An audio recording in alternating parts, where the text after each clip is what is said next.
जब हम सोते हैं तो हमारी आत्मा एक अदृश्य यात्रा पर निकल जाती है। यह यात्रा न केवल हमारे सपनों के माध्यम से होती है, बल्कि हमारी आत्मा की गहराई में छिपे रहस्यों को जानने का अवसर भी प्रदान करती है। कई भक्तों का मानना है कि सोने के बाद आत्मा परमात्मा से मिलकर आती है, और यही कारण है कि हम सपनों में विभिन्न स्थलों पर पहुंचते हैं। इस यात्रा के दौरान आत्मा न केवल सुरक्षित रहती है, बल्कि यह अनंत ज्ञान और अनुभव के एक नए क्षेत्र का सामना करती है। क्या आपने कभी सोचा है कि जब आप गहरी नींद में होते हैं तो आपकी आत्मा कितनी स्वतंत्रता महसूस करती है? यह स्थान एक ऐसा है जहां समय और स्थान की सीमाएं मिट जाती हैं और जहां आप जीवन के गहरे रहस्यों को देख सकते हैं।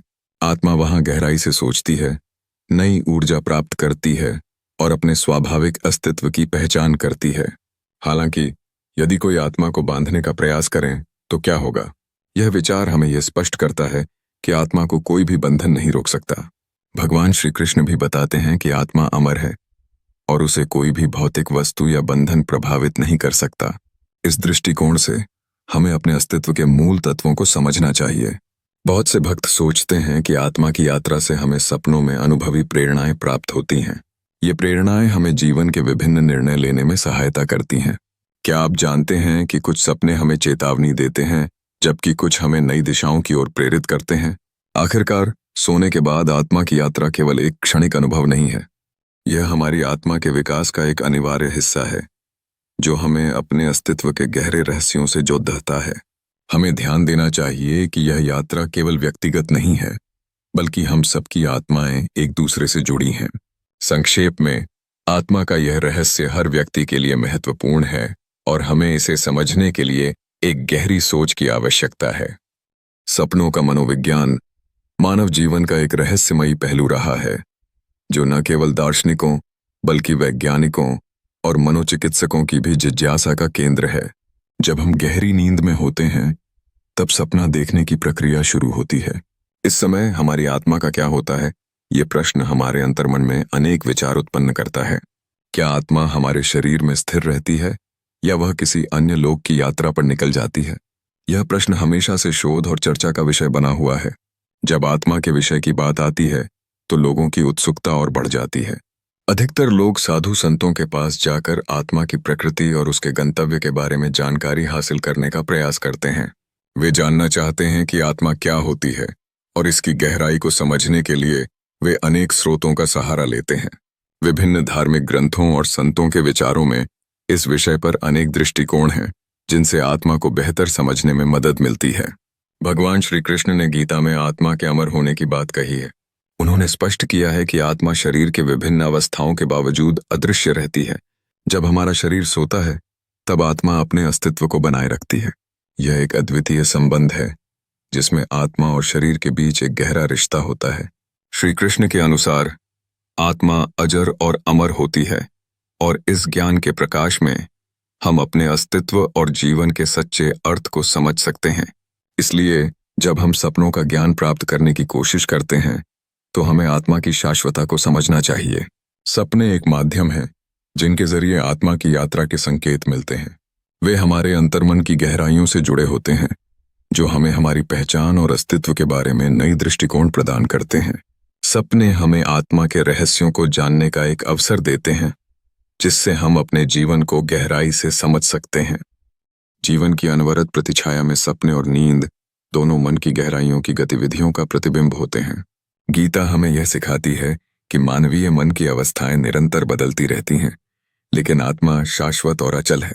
जब हम सोते हैं तो हमारी चेतना उन जागृत क्षणों से परे जाती है, और वहां हम अपने सत्य का एक अलग रूप देखते हैं। यही वह समय होता है जब मन की चंचलता विश्राम पाती है और स्वप्नों का द्वार खुलता है। महाभारत के एक प्रमुख क्षण में अर्जुन जैसे वीर योद्धा खुद को असमंजस में पाते हैं। परिवार और गुरु के खिलाफ युद्ध लड़ने का विचार उन्हें मानसिक विषाद में डाल देता है। उनकी मन स्थिति ऐसी होती है कि वह संयमित सोच नहीं पा रहे होते। अंततः जब वह सोने का प्रयास करते हैं, यह स्वाभाविक है कि उनके मन में संघर्ष और विचार दौड़ते हैं। लेकिन इसी हलचल में भगवान श्री कृष्ण का दिव्य संदेश आता है। अर्जुन ने नींद के आघोष में अच्छे और बुरे का द्वंद्व देखा। एक सुंदर और शांति से भरे वन में, जहां हरियाली फली फूली थी और फूलों की महक व्याप्त थी, वह दृश्य अद्भुत था, जिनमें भगवान श्री कृष्ण का प्रकाश धीरे धीरे उनके पास आता है। अर्जुन की आंखों के सामने वह दिव्य प्रकाश उनके आत्मिक अनुभव का प्रतीक बनकर आकार लेता है। भगवान श्री कृष्ण ने कहा, यह सपना नहीं है, ये तुम्हारे आत्मा के गहन अनुभव हैं। यहाँ पर गीता की गहरी शिक्षाएं प्रकट होती हैं। सोते समय जब मन की गहराइयों में हम होते हैं, तो हमारी आत्मा सूक्ष्म रूप में दिव्य अनुभव कर सकती है। यह अनुभव केवल एक स्वप्न नहीं है, बल्कि आत्मिक जागरूकता का प्रतीक है।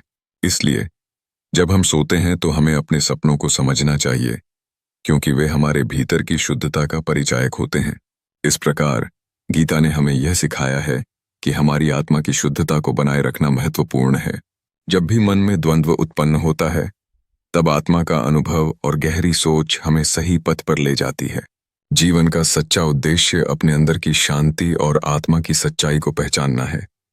अर्जुन ने श्री कृष्ण से एक महत्वपूर्ण प्रश्न पूछा, जिसका उत्तर उन्हें आत्मा के अमरत्व और सपनों की प्रकृति के रहस्य को समझने में मदद करता है।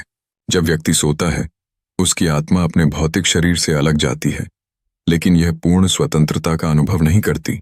यह अवस्था वास्तव में जागृत और सोने के बीच का एक मध्यम चरण है। इस स्थिति में अंतरात्मा सपनों के संसार में प्रवेश करती है, जहां वह विचारों, इच्छाओं और भावनाओं की गहराई में डूब जाती है। सपने असल में मन की आवाज होते हैं, जो हमारे दिल और मस्तिष्क की गहराइयों से उठते हैं। इन सपनों का अनुभव करना आत्मा का एक गूढ़ यात्रा का हिस्सा है, जिसमें मन अपने अंतर्दृष्टि को उजागर करता है। अर्जुन को इस बात का एहसास होता है कि सपने केवल उस मन का प्रतिबिंब हैं, जो जीवन की जटिलताओं और स्वप्नों की सच्चाई के बीच लद्दहता है। सपने इस बात की निकटवर्ती साक्षी होते हैं कि हम कैसे अपने भीतर की दुनिया का अनुभव करते हैं। आंतरिक नजर रखते हुए हमें यह महसूस करने में मदद मिलती है कि आत्मा अपने सांसारिक बंधनों से परे है। इस ज्ञान के साथ अर्जुन ने अपने भीतर एक बदलाव महसूस किया। उन्होंने जाना कि सपने केवल क्षणिक हैं, लेकिन वे उनकी आत्मा की गहराइयों के अभिव्यक्तियां हैं। इस समझ ने उन्हें आत्मिक शांति और साहस प्रदान किया, जिससे वे महाभारत के युद्ध में अपने धर्म का पालन करने में सक्षम हुए। यह अनुभव न केवल उनके लिए, बल्कि पूरे मानवता के लिए एक सीख बन गया कि आत्मा की यात्रा निजी है और सपने इस यात्रा के हिस्से हैं। आखिरकार यह कथा हमें यह सिखाती है कि सोने के बाद आत्मा भले ही अपने शरीर से अलग हो जाती है, परंतु वह किसी प्रकार की बंधनों से मुक्त नहीं होती। हमें सपनों को स्वीकार करना चाहिए और उनकी गहराई को समझना चाहिए, क्योंकि वे हमारी आत्मा के अनुभव और मन की जटिलताएं हैं। मित्रों, यही वे विचार हैं जो हमें जागरूक और सशक्त बनाते हैं। आत्मा और सपनों के बीच की संपूर्णता को समझाना एक गहरी साधना की आवश्यकता है। यह अनुभव अद्वितीय होते हैं, जो हमें भौतिक जगत से परे ले जाते हैं। जैसे ही शिष्य ने गुरु के निर्देश पर ध्यान लगाया, वह शांति और संकोच की भावना में लिपटता गया। सोने से पहले श्री कृष्ण का ध्यान करते हुए उसके मन में अनेक विचार दौड़ने लगे। उसकी आत्मा ने एक नए आयाम में प्रवेश किया, जहां भौतिकता की सीमाएं मिटने लगीं। सपनों की दुनिया, जिसमें वास्तविकता का कोई बंधन नहीं था, उसे अपने सपने में एक विशाल समुद्र के किनारे खड़ा दिखाई दिया। इस समुद्र में लहरों की आवाज ने उसे आकर्षित किया। उसे एहसास हुआ कि यह समुद्र सिर्फ पानी का नहीं है, बल्कि उसके अंतर्मन का प्रतिबिंब है। लहरें, जो एक टकराव और जुड़ाव का प्रतीक थीं, उसके विचारों और भावनाओं को दर्शाती थीं। वह भौतिकता के बंधनों को तोड़ते हुए आत्मा के अमरत्व की यात्रा पर निकल पड़ा। उसने महसूस किया कि सपने केवल अधूरे ख्यालों का मेला नहीं है, बल्कि ये आत्मा के गहरे अनुभवों की परछाई हैं। हर सपना एक विशेष संदेश लेकर आता है, जो आत्मा की गहराई से उठता है। समुद्र की विशालता उसे सिखाती है कि उसकी आत्मा भी इतनी ही गहरी है जितनी कि ये लहरें। इस दिव्य सपना ने उसे यह सोचने पर मजबूर कर दिया कि अपनी आत्मा की दिशा खोजने के लिए उसे केवल भौतिक संसार से नहीं, बल्कि अपने भीतर की गहराइयों से भी जुड़ना होगा। गुरु की सलाह पर ध्यान दीजिए और अपने ठोस ख्यालों को मृग तृष्णा के रूप में देखिए। अंततः जब उसने खुद को इस स्वप्न के बीच खोया, तब उसने समझा कि आत्मा के साथ यात्रा करना अपने अस्तित्व के असली अर्थ को खोजना है। ये ज्ञान उसे सही रास्ते पर ले गया और उसके सपनों में एक नई रोशनी भर दी। आत्मा की अमर यात्रा सपनों की खूबसूरत दुनिया में खो जाने का नाम है। रोशनी के साथ उसकी ओर बढ़ रही थी। यह लहर एक अद्भुत हलचल के साथ उसके अस्तित्व को छू रही थी। जैसे ही लहर ने उसे अपने आगोश में लिया, उसने महसूस किया कि वह इसके साथ ऊपर की ओर उड़ रहा है। उसके भीतर एक गहरी शांति का अनुभव हो रहा था जो उसकी आत्मा को एक नई ऊंचाई पर ले जा रहा था। लहर के साथ एक दिव्य प्रकाश भी आ रहा था जिसने उसके चिंतन को एक नई दिशा दी। उस प्रकाश में उसे भगवान श्री कृष्ण का दिव्य रूप दिखाई दिया। उनके चेहरे पर एक मधुर मुस्कान थी जो आश्वस्ति का संचार कर रही थी। श्री कृष्ण ने कहा, प्रिय बालक, यह सपना नहीं है, यह तुम्हारी आत्मा का यात्रा है। वह समझने लगा कि गहरी नींद में प्रवेश करने पर आत्मा कई बार दिव्य अनुभवों का सामना करती है और यह अनुभव उसके मन की शुद्धता और भक्ति का परिणाम है। श्री कृष्ण ने आगे बताया कि सपने हमारे मन के विचारों और इच्छाओं का परिणाम होते हैं। यदि मन शुद्ध होता है और आत्मा अपने शाश्वत सत्य से जुड़ जाती है तो सपने दिव्य अनुभवों में तब्दील हो जाते हैं। यह यात्रा उसे यह सिखाने के लिए है कि आत्मा अमर और शाश्वत है। सोते समय आत्मा भौतिक संसार से परे जाकर दिव्य सत्य के करीब पहुंच जाती है। जब सुबह शिष्य जाग उठा तो उसकी आंखें चमक रही थीं। उसने अपने गुरु को उठते ही अपना सपना सुनाया। साधु ने मुस्कुराते हुए कहा, यह तुम्हारी साधना और भक्ति का परिणाम है कि तुम्हें यह दिव्य अनुभव हुआ। यह अनुभव उसे यह सिखाने के लिए था कि आत्मा की यात्रा केवल शारीरिक नींद से नहीं बल्कि आत्मिक जागरण से जुड़ी होती है। इस तरह शिष्य ने यह समझा कि उसकी साधना और भक्ति के फलस्वरूप उसे उच्चतम सत्य की अनुभूति हुई। उन्होंने महसूस किया कि एक सामान्य सपना जब आत्मा के साथ जुड़ता है तो वह अद्भुत अनुभव में बदल जाता है। यह कथा उसके जीवन में एक महत्वपूर्ण मोड़ साबित हुई जहां उसने अपने अस्तित्व का वास्तविक अर्थ खोजा। सोने के बाद आत्मा की यात्रा एक रहस्यमय अनुभव है जो केवल भौतिक स्तर पर नहीं रुकती बल्कि आध्यात्मिक गहराइयों तक जाती है। जब मन शुद्ध होता है और आत्मा भक्ति तथा ध्यान के साथ जुड़ी होती है तब सपने भी दिव्य अनुभव में बदल सकते हैं। यह एक ऐसा सफर है जो हमारी आत्मा के शाश्वत सत्य का उद्घाटन करता है। प्राचीन पुराणों में आत्मा की गति और उसके विभिन्न लोकों में भ्रमण का वर्णन मिलता है जहां उससे जुड़ने वाले तत्व हमें एक अद्भुत दिशा प्रदान करते हैं। वेद और पुराणों के अनुसार आत्मा की गति उस पर निर्भर करती है कि इंसान के विचार और कार्य कैसे हैं। जब हम सोते हैं हमारे भौतिक शरीर को विश्राम की आवश्यकता होती है लेकिन आत्मा नए स्थानों का अन्वेषण करती है। कई लोग यह अनुभव करते हैं कि वे मृत न हों बल्कि एक नए अस्तित्व का अनुभव कर रहे हों। यह भावना हमें एक उच्चतम आत्मा तक पहुंचने के संकेत देती है जहां एक सच्चे संपूर्णता का अनुभव होता है। आत्मा जब शरीर से अलग होती है तो वह दिव्य अवस्थाओं की ओर बढ़ती है। यह यात्रा भौतिक अनुभवों से परे होती है और दिव्य संदेशों और वास्तविकताओं के साथ संबंध स्थापित करती है। कई अवलोकनकर्ताओं ने महसूस किया है कि जब वे गहरे नींद में होते हैं तो उनकी आत्मा परमात्मा के साथ एकता का अनुभव करती है। यह अद्भुत अनुभव उन्हें सुकून और शांति प्रदान करता है और वे उस अवस्था में लौटने की ख्वाहिश रखते हैं। इसी बीच हमें यह ध्यान रखना होगा कि आत्मा की यह यात्रा और उसके अनुभव केवल एक साक्षात्कार तक सीमित नहीं होते। यह अद्भुत त्रिवेणी जानने की प्रक्रिया है जहां हम अपने भीतर झांकते हैं और अपने अनुभवों को समझते हैं। हमारी आत्मा की शुद्धता और उसकी भक्ति उसके अनुभवों को खूबसूरत बनाती है। इसलिए हमें ध्यान और भक्ति की महत्ता को समझना चाहिए। इस प्रकार हम अपनी आत्मा की यात्रा को और भी समृद्ध कर सकते हैं। अंततः सोने के बाद की यह यात्रा हमें अधिक गहराई में धकेलती है और हमारी आत्मा को एक नई रोशनी प्रदान करती है। वह यात्रा शुरू होती है जब आपकी आंखें बंद होती हैं और आप नींद के आगोश में चले जाते हैं। उस समय का अनुभव अद्भुत होता है जब आप अपने इष्ट देवता से मिलते हैं। वह क्षण आपके लिए अत्यंत अनमोल होता है जहां आप अपने मन की गहराइयों में जाकर अपनी परेशानियों का निवारण करते हैं। यह अनुभव ऐसा लगता है जैसे आप दो अलग अलग संसारों के बीच झूल रहे हैं, एक जो भौतिक है और दूसरा आध्यात्मिक।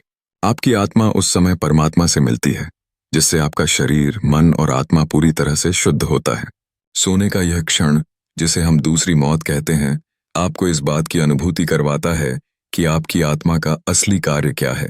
नींद के दौरान आपकी आत्मा अचेतन मन के साथ जुड़ जाती है जिससे वह एक अलग आयाम में यात्रा कर सकती है। यह यात्रा केवल विश्राम नहीं बल्कि आत्मा की उन्नति का अवसर होती है। जैसे जैसे आपकी नींद गहरी होती है आपकी आत्मा भविष्य की ओर जाती है। यह अनुभव अनोखा होता है और कभी-कभी ऐसा लगता है जैसे आप अपने भविष्य की झलक देख रहे हैं। आपको अनगिनत उदाहरण मिलेंगे जहां लोग अपने सपनों में अद्भुत घटनाओं की भविष्यवाणी करते हैं। जब आप जागते हैं तो आप महसूस करते हैं कि वह सब केवल एक सपना नहीं था, बल्कि एक संकेत था जो आपके जीवन के अगले चरण को दर्शाता है। आपकी आत्मा की यह यात्रा आपकी जीवन दिशा को बदल सकती है। जब आप इसे समझने लगते हैं तो आप महसूस करते हैं कि नींद केवल आराम नहीं, बल्कि एक उत्तम अनुभव है। इस प्रकार अपने सपनों का पालन करें, क्योंकि ये आपके मार्गदर्शक हो सकते हैं। आप जो भी अनुभव करते हैं वह आपके आत्मिक विकास की ओर एक कदम है। इस प्रकार नींद केवल एक प्राकृतिक प्रक्रिया नहीं है, यह आपके आत्मा के विकास की प्रक्रिया है, जिसमें आप अपने इष्ट देवता के साथ एक गहरा संबंध स्थापित करते हैं। जब हम सोते हैं तब हमारी आंखें बंद होती हैं, लेकिन क्या आप जानते हैं कि इस दौरान हमारी आत्मा एक अदृश्य यात्रा पर निकल पड़ती है। यह वह समय होता है जब हमारा अचेतन मन सूक्ष्म जगत से जुड़ जाता है और संभवतः भविष्य को देखता है। इस खास प्रक्रिया को समझना जटिल है, लेकिन इसका अनुभव अत्यंत रोचक है। इस दौरान हम शायद कुछ सपने देखते हैं जो बाद में सच होते हैं। यह सपने हमारे भीतर की गहराइयों से उत्पन्न होते हैं, जब हमारा अचेतन मन अतीत, वर्तमान और भविष्य के परे जा पहुंचता है। यह मान्यता है कि जो घटनाएं भौतिक जगत में घटित होती हैं, वे पहले सूक्ष्म जगत में अनुभव की जाती हैं। इसका मतलब यह हुआ कि जब हम जागते हैं तो बहुत कुछ हमारे अचेतन द्वारा पहले से देखा जा चुका होता है। सोते समय हमारा अचेतन अनंत ब्रह्मांड से जुड़ जाता है। यह जानना आश्चर्यजनक है कि हम उस समय निर्माण और परिवर्तन को देख सकते हैं, जबकि हमारी बाहरी संवेदनाएं शिथिल हो जाती हैं। यह एक अद्वितीय यात्रा है, जिसमें हमारी आत्मा कई स्थानों का अनुभव कर सकती है। आत्मा की यह यात्रा हमें वैकुंठ धाम की ओर भी ले जा सकती है, जहां हमारे समर्पित देवता दूर से भी सभी घटनाओं को देख सकते हैं। भविष्य के संकेत और सपने हमारे अचेतन मन की अद्भुत क्षमता का परिणाम है। माना जाता है कि जब हम ध्यान करते हैं या गहरी नींद में जाते हैं, तो हमारा अचेतन केवल सपनों के माध्यम से ही नहीं, बल्कि सीधे उन घटनाओं के साथ भी संपर्क करता है जो भविष्य में घटित होंगी। हमारी आत्मा यहाँ तक कि गौतम बुद्ध की माता महामाया के समय में भी सूक्ष्म जगत में उपस्थित थी, जिससे यह साबित होता है कि यह प्रक्रिया सदियों से चल रही है। इस तरह हम देख सकते हैं कि सोने के बाद हमारी आत्मा कैसे ब्रह्मांड की यात्रा करती है और भविष्य को देख सकती है। यह ज्ञान केवल प्रकृति की गहराइयों को समझने में मदद नहीं करता, बल्कि हमें अपने अंदर के रहस्यों को खोजने में भी प्रेरित करता है। जीवन में आने वाले अचेतन संकेतों और सपनों की महत्वपूर्णता को समझना हमें अपनी आंतरिक शक्तियों से परिचित कराने में सहायक हो सकता है। एक समय की बात है जब महावीर ने एक अद्भुत स्वप्न देखा। इस स्वप्न में एक हाथी था जो अलौकिक रूप से 6 दांतों वाला था। स्वप्न शास्त्रियों ने इसका विश्लेषण करते हुए बताया कि ऐसा शिशु भविष्य में चक्रवर्ती सम्राट या महान संत बन सकता है। यह संकेत उस दिव्य शक्ति का था जो महावीर के जीवन में एक विशेष भूमिका निभाने जा रही थी। महावीर के जीवन की कहानी में अस्थिग्राम के शूलपाणी मंदिर का उल्लेख है, जहां उन्होंने रात के अंतिम प्रहर में एक ऐतिहासिक स्वप्न का सामना किया। इस स्वप्न में उन्होंने कई अद्भुत दृश्य देखे। पिशाच की मौत, एक सफेद पंछी, कोयल, फूलों के हार और कमल के फूलों से भरा सरोवर। इन सब दृश्यों में एक गहरा अर्थ छिपा था जो उनके जीवन के मार्ग को संकेतित करता था। एक जादुई अनुभव के रूप में स्वप्न ने महावीर को यह एहसास दिलाया कि आत्मा हमारे शरीर में निवास करती है, जबकि शरीर सो रहा होता है। महावीर ने समझाया कि जब हम सोते हैं तब हमारी आत्मा जागरूक रहती है और हमारे आंतरिक विचार प्रक्रिया लगातार चलती रहती है। यह विचार चौंकाने वाला था, क्योंकि इससे यह स्पष्ट होता है कि हमारी चेतना कभी भी सोती नहीं है। इस संदर्भ में महावीर स्वप्न को एक उच्चतर स्तर पर समझते थे, जिसमें उन्होंने गृहस्थ और संन्यास दोनों के धागों को जोड़ा। उनका विचार था कि आत्मा एक निरंतर विकसित होती शक्ति है जो हमेशा आनंद और ज्ञान की खोज में रहती है। स्वप्न में उपस्थित सभी तत्व एक गहरी मानसिक प्रक्रिया का हिस्सा थे जो यह सिद्ध करते थे कि आत्मा का स्वरूप अभौतिक है।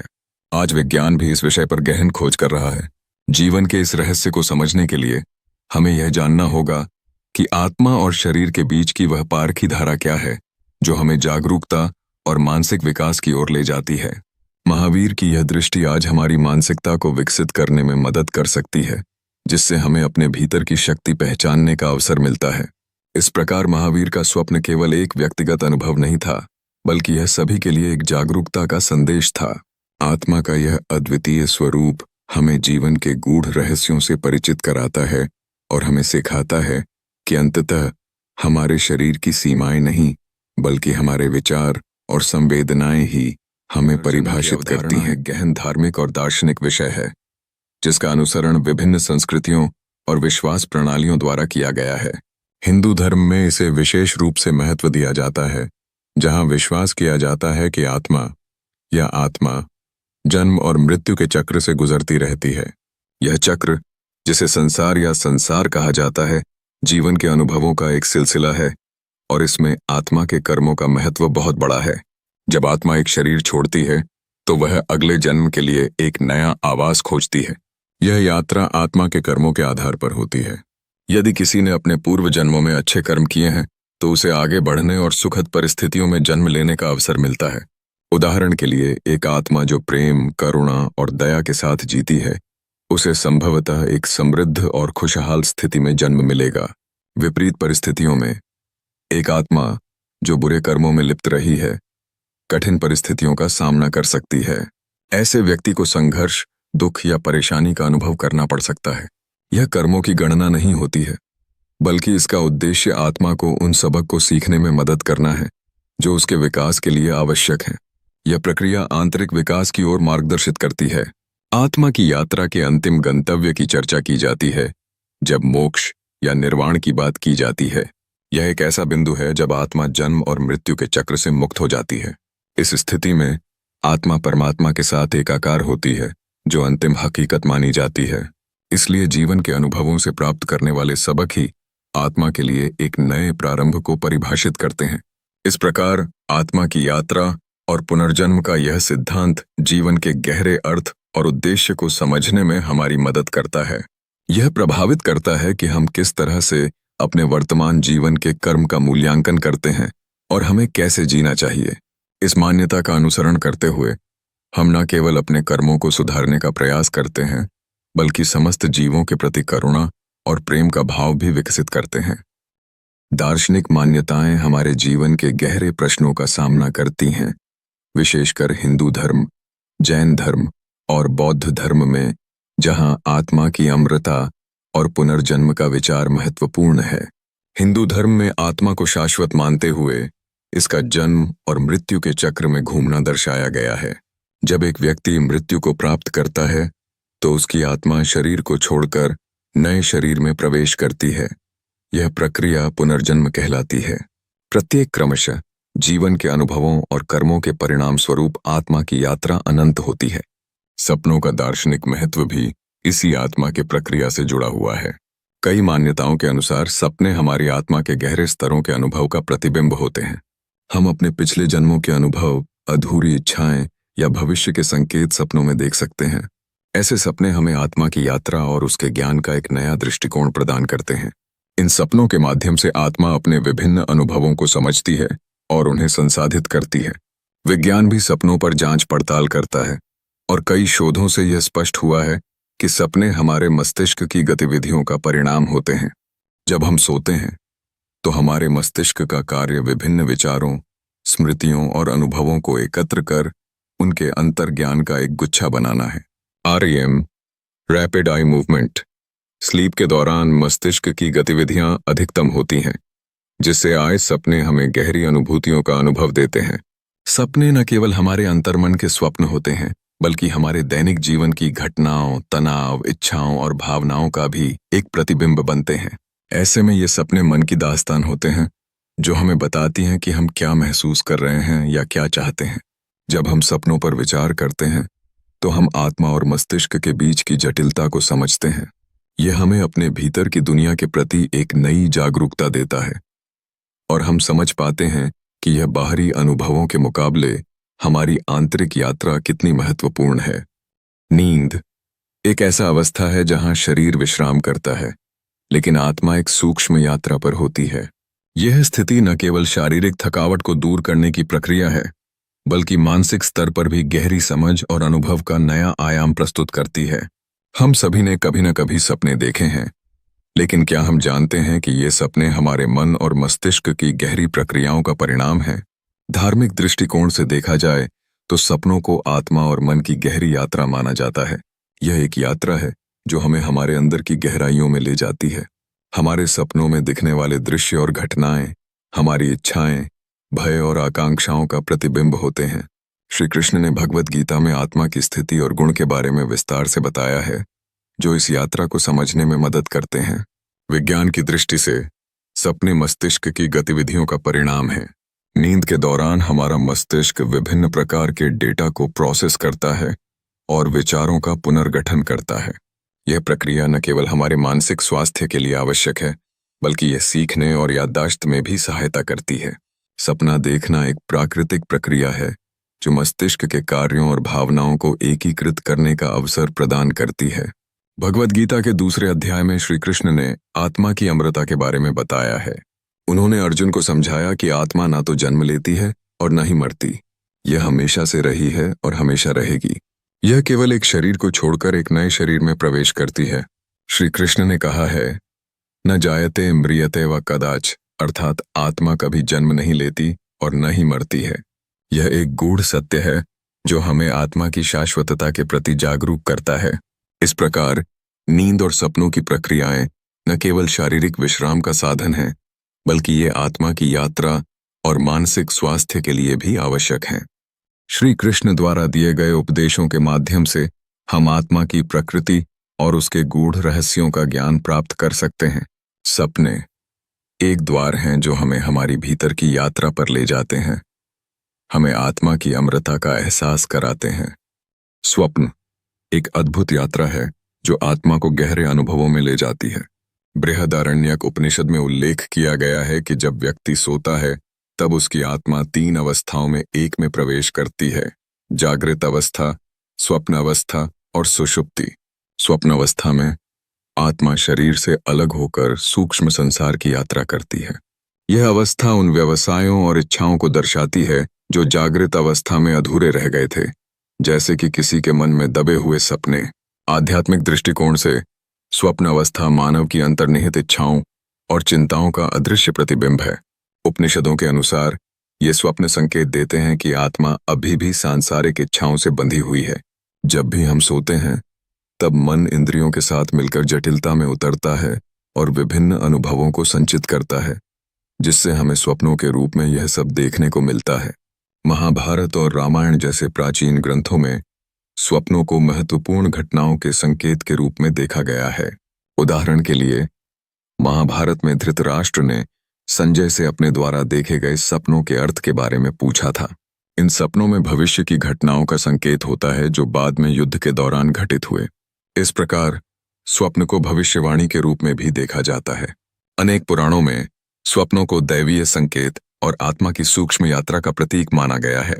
इस जादुई यात्रा के माध्यम से आत्मा अज्ञात गहराइयों में उतरती है, जहां से मिलने वाले अनुभव और दृश्य लगातार सोचने और चर्चा करने के लिए प्रेरित करते हैं। जो सपने हम देखते हैं वे अधिकतर हमारी चेतना का विस्तार करते हैं, हमें आत्मीयता और विश्वास के रास्ते पर ले जाते हैं। स्वप्न केवल रात के अंधेरे में फैले रहस्य नहीं है, बल्कि वे हमारे जीवन के गहरे हिस्से को छूते हैं। यह एक साधना है जो हमें अपने भीतर की गहराई को खोजने का अवसर देती है। जीवन के इस अदृश्य धागे को समझना महत्वपूर्ण है, क्योंकि वे न सिर्फ हमारी इच्छाओं को प्रकट करते हैं, बल्कि हमें हमारे सच्चे अस्तित्व के करीब लाते हैं।